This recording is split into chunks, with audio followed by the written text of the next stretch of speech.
published by the IEEE. First, you see here these 320 results, and IEEE Explore, we made screenshots with Chris today.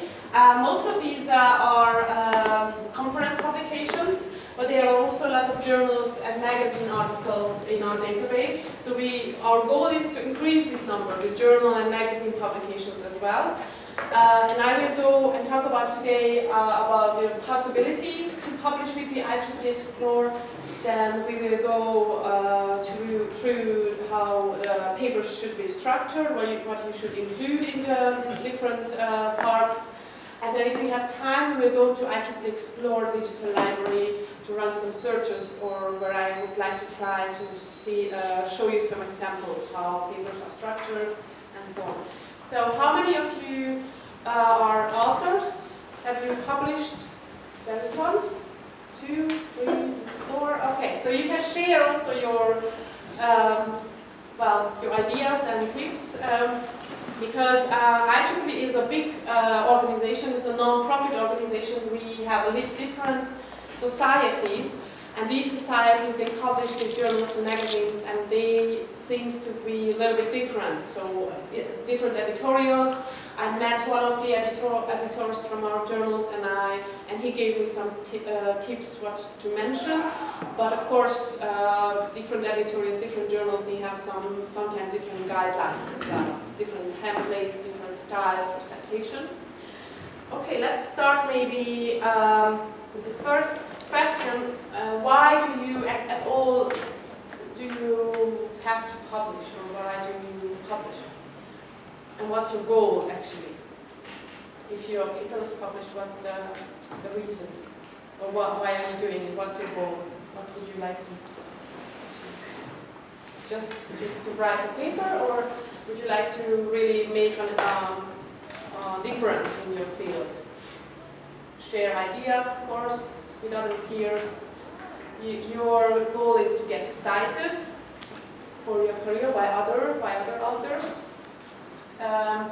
But it's, of course, nowadays it's important that the article, where is the article, your article visible? Would you publish in a print journal or an online journal nowadays? Do you prefer? Online, yes, of course. And so it's important, of course, if you publish, to have to reach a lot of other readers, to get easily findable by other peers, to get the citations from them, and to increase the citation of your papers. And so that should be your goal. So for the simple reason, of course, if you publish with the IEEE, your paper will be visible and searchable on IEEE Explore Digital Library. And for the very simple reason, if you found a lot of papers from an interface, you will go back and back again to check for new publications. So our customers who are subscribing to this database are not only academic institutions and governmental research institutes, but the most important corporations as well. So with a lot of patent applications, they are regularly reading and checking IEEE Explore for new publications. So keep in mind that who is the readership, who are you writing to, and it can be that they will cite and use your ideas as well, of course, for their product developments. So if you are writing nowadays in online format, your paper will be visible on IEEE Explore, but not only there, because we are sharing the metadata of your publications with other indexing and abstracting providers. So like Google Scholar, also the papers you have Summon at this university, so if you search within Summon, you will find IEEE Explore publications as well, but we share the metadata with Scopus, Web of Science, with the IET, InSpec, other database providers. So what do you think is the metadata of a publication? Because it seems to be it's an important part, because we share this information with others.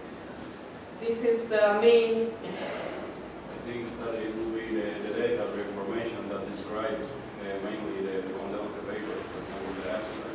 Yes, very good. So that's the abstract. Thank you. For And keywords as well, the title of the article, and also the author information and the title of the journal. So keep this in mind: title, abstract, keywords. This is in the online world a very important part of your article. If you write these, you have to think about that this is the information we share with other databases, and to get good visibility and to come up in the result list and in a relevant result list in these different databases and on Explore, you have to include the most important keywords related to your topics in the title. You have to mention it in the abstract and choose the perfect keywords. So that's very important for visibility. So you have two options to publish with the IEEE. Either you can go to a conference, an IEEE conference, and present your paper there. And then you can also publish a journal article. So what do you think, when does a researcher or an engineer go to a conference? For what reason? And when do they publish a journal article? I'm sorry,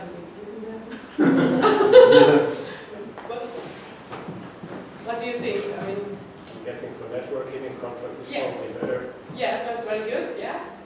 And so generally researchers are going, or engineers are going there while the project is ongoing, to present their preliminary results and to gain feedback from their peers, from their colleagues. And then they go home and work, and then at the end of the project, if all results are checked, they publish a fully developed journal article, which is a much longer publication than a conference proceeding.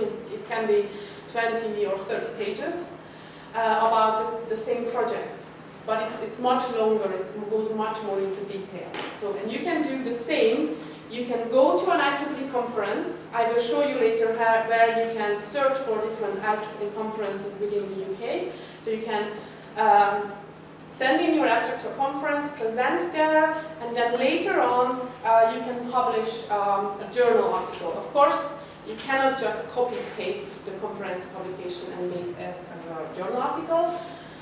You can use up to 30 to 40% from the journal article could be part from used from the conference proceeding. So it's much longer, but it's usually the case. So you can do these two possibilities with us. So let's go maybe and check first the conference proceedings. If you would like to find out what conferences we have, of course you can go directly to IEEE Explore Digital Library, go on the browse and browse between the different conferences from the IEEE to find out what kind of conferences and conference papers we have. But to find out the new conferences, you can go and Google IEEE and conferences, and you will see the IEEE conferences and events website. First, yes, and here you can search within the conferences, and you can type here in a keyword if you would like to.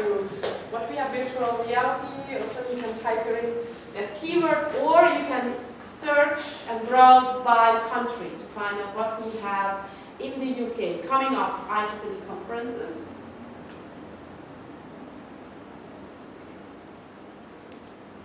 Search, and you will see that we have 300, I think. We have 309 conferences.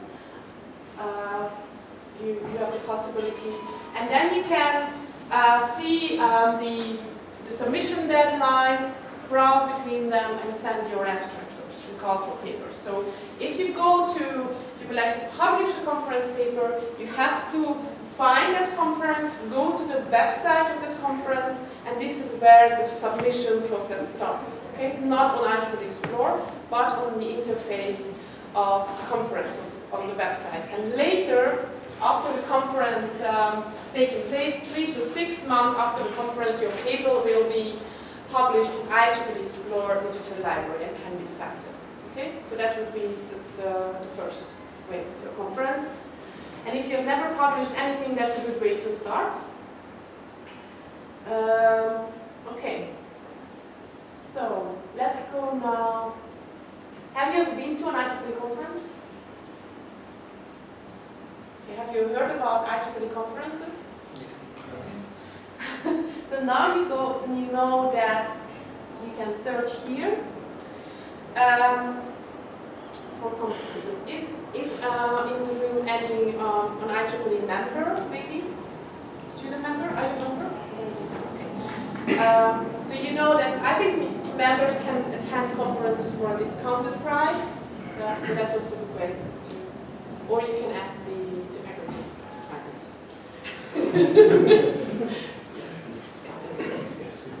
But not with money, yeah.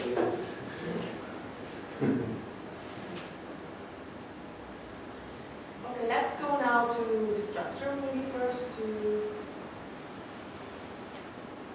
structure an article. So, how do you generally start to write a journal article or an article, any paper?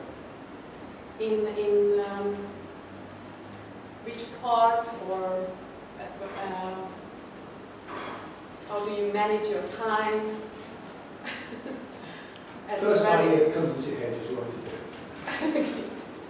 Must be more to it than that. So we suggest that should be like a planning stage of the paper where you try to structure your ideas. First of all, you have to decide and you have to know that your story is really complete. Is there really something new you're writing about which has not been published in this way? That's very important, and you have to be convinced that this paper will accomplish something, it will change something, or it's important to be read by others. So that's very, very important that you know that your story is complete, what you would like to tell, what problem you would like you solved. And before you do this, you have to go to the library and of course use the online resources to check what has been published before, so to make sure that you don't miss any important papers. Maybe someone else has already published a lot of research articles about the same topic. It will mean that your paper, it will be difficult to get published again if there are other papers. So do the literature review, and you can also, an introduction, you can write about what's actually how your paper is actually building up on previously published articles. Okay, so that should be also at the beginning. You should know how your papers build upon the other published articles. And then let's go maybe to the structure. So this is the basic structure of a manuscript. It has a title, an abstract keyword, introduction, methodology, results, discussion, findings, then conclusion at the end, and the reference list. So what do you think where you should maybe start to write? Which part? Maybe the author start if you know. Suggested where do they usually? Do you start with the title? Or with the abstract? Maybe with the results. Yes, yeah. So also that's a good way if you have a lot of like graphs and pictures and the results. It can give you, if you summarize that, give you the overview and to help you to how to structure your paper. But actually we suggest to start with the methodology because this is the core of your work. But some editors, so this editor said, no, you should start with the introduction because this is where you write about the problem formulation. So what problem you are going to solve and you solved and what. So either introduction as you like or the methodology probably also depends on your project or what you are writing about. What we suggest, the methodology first and the results second, then the introduction. Yes, the introduction, then the conclusion. And based on the conclusion, if it's well written, you can go to the abstract. So this is actually the last section you should write. Yes, so title, abstract, keywords, I've mentioned, these are part of the metadata, very important what you write here for visibility and searchability. In the methodology, you write about the problem formulation and the methods you use to describe your unique approach. and how you developed it. We will go more into details what you should include. But do you have any suggestions, if you write a lot of paper, how you organize your time to find, because you have to sit down and write. How do you organize your week, or how do you start this whole writing process? Like, well, we suggest that you should maybe try to find, no, you should write in your calendar, like a time frame, like Friday afternoon between 2 and 4 o'clock, that you go to a quiet place, for example, the library, or at home, or you can do it at the weekend, that you really sit down and write, and not just, you know, next week sometime, but really plan a time for this. Do you agree to this? Do you do this? Or do you really do this? Yeah. In theory, yes. So, but you put it in your diary and then something else happens. Yes. That's always the problem. But of course, you don't necessarily have the ideas at that time and the inspiration at that time. But if you have the inspiration or a good mood, or I don't know, then don't stop if you don't find the perfect sentence or you don't find a perfect formulation. Especially if you're not a native speaker of English, don't bother about the grammar first. You can use placeholders in the sentence and you can come back later to check this. But don't stop at the sentence because it's not perfect in grammar. Continue and then come back later. And of course there are, probably you will receive some help here from native speakers, from your professor to check this. So that's important, find a place. And if you should try to not to end the day with ending a chapter, but try to write the next paragraph of the first paragraph from the next chapter to maybe keep that moment of good flow and writing for the next day. So this is also something. So save time. Really in your calendar you need discipline, definitely discipline, because if you keep everything for the end, like to find the best keywords, to find the best titles, which you usually write at the end, note at the end, these are crucial parts of your paper. You should really save time also to share the paper with others, with the professor, to double check again how it's written in a good flow, is it logically structured. These are very important parts, and these if you don't write a good structured, logical paper, the peer reviewer will never accept it. If it's not, it can be misunderstood and so on. So very important that you organize your week and you have a discipline as well to write it. But well, that's the theory. Okay, so let's go maybe to the title, the part. This is actually, well, if you are very good, then you can write at the first time at the perfect title. But we suggest that you write different versions of the title for your article during the writing process. So you can note different versions for your title. The title should include the most important keywords or phrases related to the topics of your paper, because the title has a much higher ranking in different databases for the result list if others are searching for keywords. So title is ranked very high in different databases. Is this correct, Adam? I believe so. Yeah. So that's usually the case. So very important, you can write down different versions and you can play around with these keywords where you think this should be definitely included in the title. You can play around with them to find the best and the short version for the title. There are different guidelines for different journals, and you should definitely check these guidelines. But usually we say that the title should not include more than 10 between 15 words. So 10 to 15 words, to be short and crisp and very good, yeah, important for ranking. But check the guideline, because some journals, they allow even 50 words, so but I don't know if it's really helpful for the reader to understand at once what you're writing about. Very important is how you write a title, because based on the title, the editor, and also, first of all, the editor checks the focus of your paper, and this is based on this, he is giving and categorizing your paper and giving that to a peer reviewer. So very, very important title. So not only for the reader, but also for the peer review process. And also if InSpec, this database, is indexing the journal, it's very important what keywords are in the title.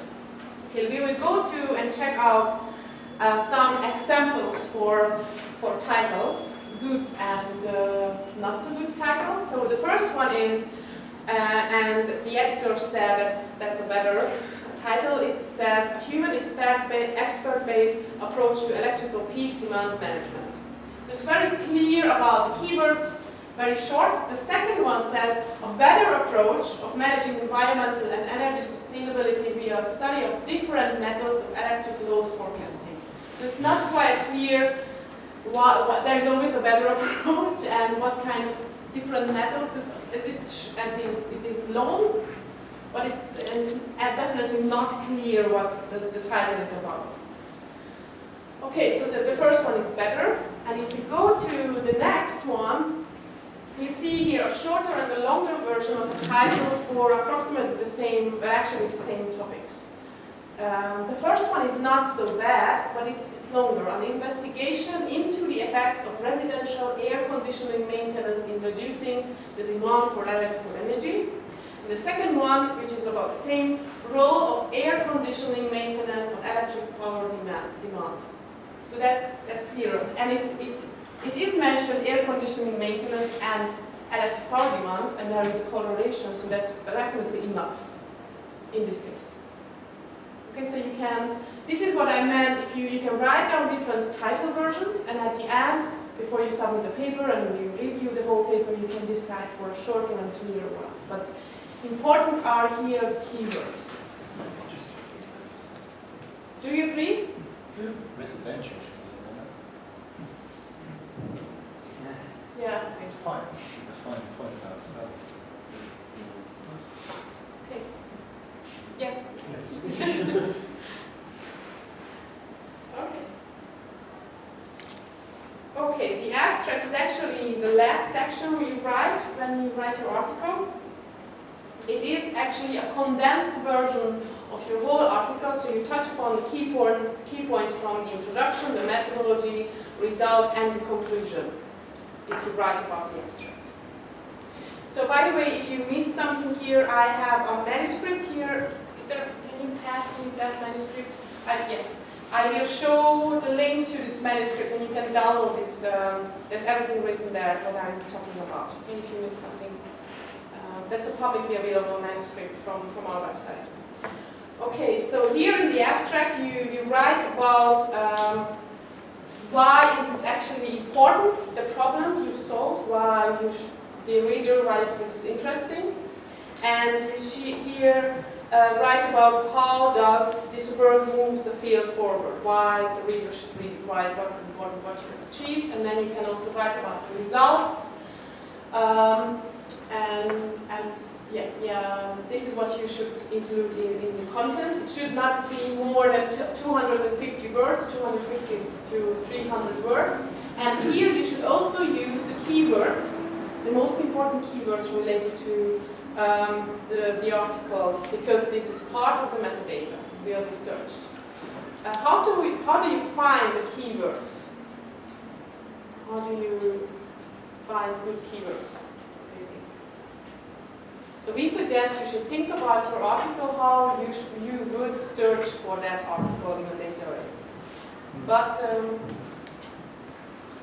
are there ideas? Do you have any suggestions? So you can learn about the keywords if you go to the database, and if you run a search for a topic, home automation. And have a result list. This will be huge, yeah. So anytime you here find an article, you can click here on the title and you will be linked to the summary site. So let's take, for example, this article is perfectly, it's important for your research, it's probably approximately in the same field. Then you can go to the keywords tab on the keywords, and then you will find your different keywords to learn from. So let's take these. On the top, on the right side, you see the IEEE terms. If you submit your paper by the IEEE, you have to choose from the IEEE taxonomy. We have, usually most of our journals have an online submission form, and you can use the drop-down menu and choose the keywords. If you are not satisfied with these, you can add your own keywords, author-provided keywords to the article. And sometimes the editors are also suggesting additional keywords, so they can help you. But definitely that's maybe one way to learn about the keywords. If you check any other databases as well, check the keywords related to that article. And then later on we are adding the InSpec keywords. These are coming from another indexing database, and you can search actually also for these index terms within our database. Yes. So you can review these under keywords and you can learn about these. These are all clickable, of course, and these will run in search. Okay, that's one way to learn. The keywords are very important and not always easy to find. And but the author keywords, if you really invented something new, you can invent new words as well, and you can add these here. Okay, feel free to invent. Okay. There should be a prize each year for the best keyword. the best new keyword. Oh yes. I did a training once with a Finnish researcher, and we found his paper on IEEE Explore, and he asked me to click on one of the author keywords, and it was a new search term for that keywords, and that was only his paper under that. And I thought that that's something wrong with the database, but he said that was his invention, and he was just curious if there's someone else using that keyword. Okay, let's go to the abstract and have and check maybe a good and a not so good abstract. So, but this is also like a question of style. So the first one, it's quite long. It includes a lot of keywords and also abbreviations of the keywords next to the phrases. Abbreviation of the phrases. Why do you think it's included in the abstract, the abbreviations? For searching? Yes. Because most of the engineers are using or searching maybe only for the abbreviation, very, very often in IEEE terms.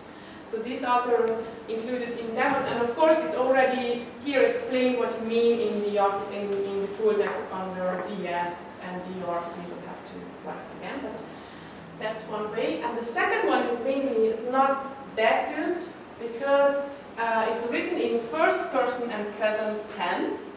But this is really a style question. Some journals, they like to use the first person present tense, that's because it's more like a personal view.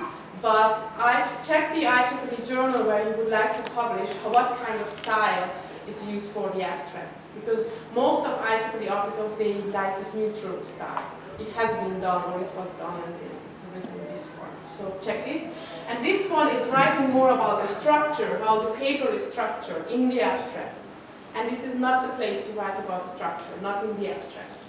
Because in the abstract you write about the problem formulation, why is this important, what are the results, and so on, and not the structure, how the paper is structured.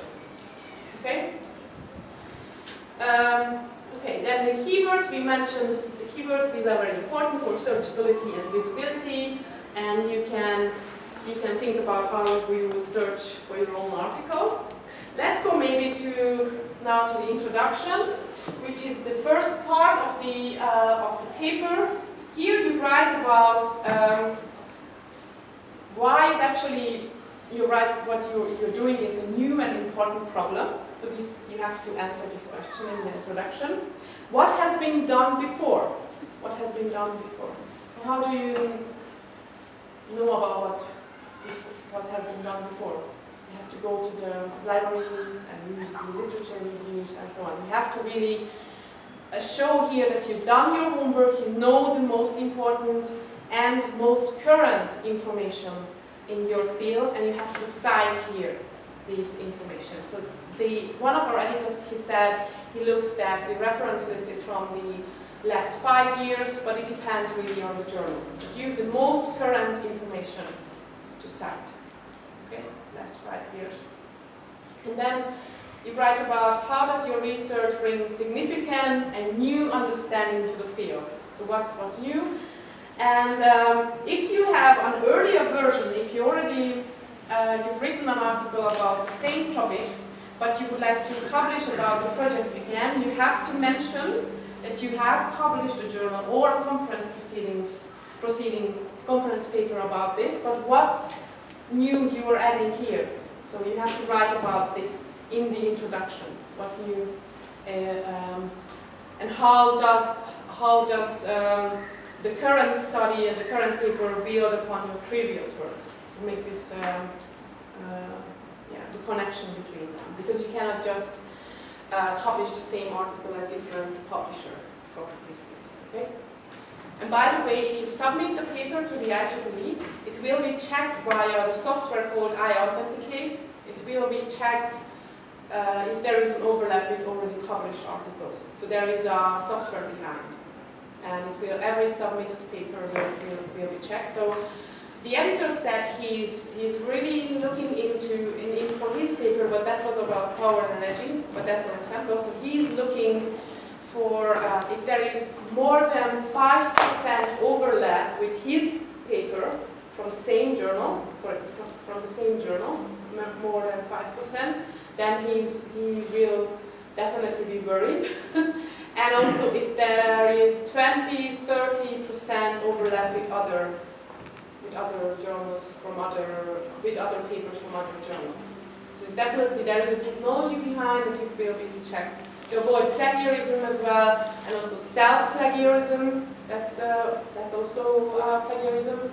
So there is definitely, but if you've written something in Chinese and you publish in English, that's less likely that it will be done. But nevertheless, it can came out. It can came out. I mean,